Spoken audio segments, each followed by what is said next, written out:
Hello everybody and welcome to the ESI Digest from Esports Insider. I am Tom Daniels, the sub-editor of Esports Insider, and I'm here to run through the biggest business-related esports news of the week. And a bit like last week, there's been quite a few changes actually, a very, very busy week. So let's just jump straight into it then. Let's start right now with Cloud9 signing an all-female Valorant team, and a part of that, they've also expanded their AT&T partnership as well now. Cloud9, obviously a well-known North American organisation, part of the League of Legends community especially, but also do dabble in other titles as well. Have obviously become the next kind of firm to push into Valorant, but they've also created an all-female team. So they've rebranded it as Cloud9 White, and the male team is going to be Cloud9 Blue. Now, what's really interesting, I think, about this story is that the fact that it's another organisation trying to essentially build greater opportunities for female esports players by creating a fully inclusive roster. To caveat that also, which has happened in the news as well, we have to talk a little bit about what Gen.G and Bumble have been doing. So what they're also doing is they have partnered to search for a Valorant team as well. So they've not secured the Valorant team, whereas Cloud9 have got their full team now. But what Gen.G are doing is that they're also partnering with Bumble in their Team Bumble kind of initiative to create again another female team. So this is two female teams, which are essentially, one's being created now and one's being created, which are now entering the Valorant scene, which is actually really interesting considering how the scene has yet to really be fully developed, and so it's quite nice to see Valorant already kind of cater towards different audiences and kind of promote female gaming as well. So I'm really, really happy to see that. And also in terms of the quality, they took Cloud9 have took over the team forming known as, I think it's Team I'm going to say MAJKL because I don't really know how to say it fully. Magical, but I think it's MAJKL. So they've already kind of got an established team with them right now. So that's also really cool, and it's nice to see it's nice to see a good team in terms of like it's not just a marketing ploy, even though it's very, very good and it's a very good cause for it as well. But it's a really good team which they've also invested in as well. So it kind of balances both.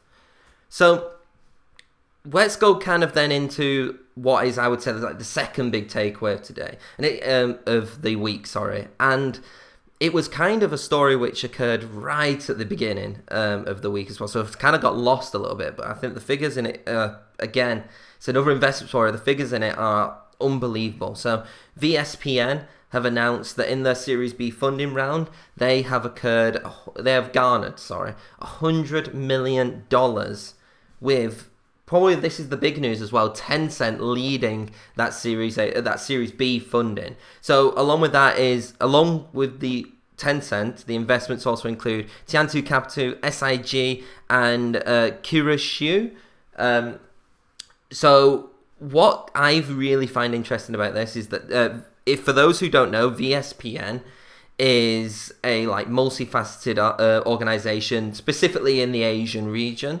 So they've got sectors in their company which can go with tournament organization, the commercialization of esports as well. There's a whole division sorted to that, and then also kind of content creation, and then they also dabble in offline venues and around that sector as well. So it's a big global solution in esports, a big solution in esports specifically with Asia. And so when you see kind of a big brand and a big company like Tencent, I feel like that sometimes kind of actually overshadows the amount of money which has actually been invested in, which is $100 million. It's a big amount, and clearly Tencent have they have a reputation of obviously buying good properties, Riot Games being one of them. And so it'd be really interesting to see how now VSPN kind of develops. Is it going to focus kind of on specific things? I don't think so. I think it's just going to continue with its projects and keep developing one as they go along. But now that Tencent is involved, this kind of already, I would say, quite big firm has got a lot bigger in terms of prominence of what we may eventually see in Asia or even potentially globally. Obviously, right now, it'll probably be looking more in the Asian and kind of cementing that, but with Tencent involved, kind of the sky's the limit a little bit, as long as the investment continually is put in there. The funding is good right now, but it's if that funding can continue and keep going. And so I'm really, really interested to see how many times we will be mentioning VSPN in the next months, even years, because it's one of those where you can kind of see this company, this entity itself kind of grow and develop with each passing month, dependent on how much that investment one is used, and also how much then is further invested afterwards. So, speaking of kind of investments, we've got another acquisition story. Not an acquisition story, a launch story, apologies. So, Real Madrid player Casemiro, the midfielder, Brazilian, has launched his own esports team. So, last week we covered Sergio Aguero, also launching on his own esports teams, and it's kind of similar story to that, but actually a little bit different, as I'm gonna delve into right now. So it's CaseEsports, is what the name of what Casemiro's new organization is going to be called. However, instead of going like the traditional route of getting like a FIFA player, which is what Crew Esports, Aguero's esports organization, did, they immediately signed an Argentine FIFA player. Casemiro, and his organization more specifically, has opted to go into CSGO straight away. So right now, with the CSGO roster, it is a fully Brazilian roster, which aligns with Casemiro himself. But they're trying to break into the Spanish scene as well. So they want to establish themselves as like a Spanish CSGO org. And it's really interesting to kind of see how the growth of sports athletes going into esports has changed. It's no longer just creating a team as a FIFA activation or a Rocket League activation to kind of garner fan engagement. It's gone past more of a fan engagement opportunity.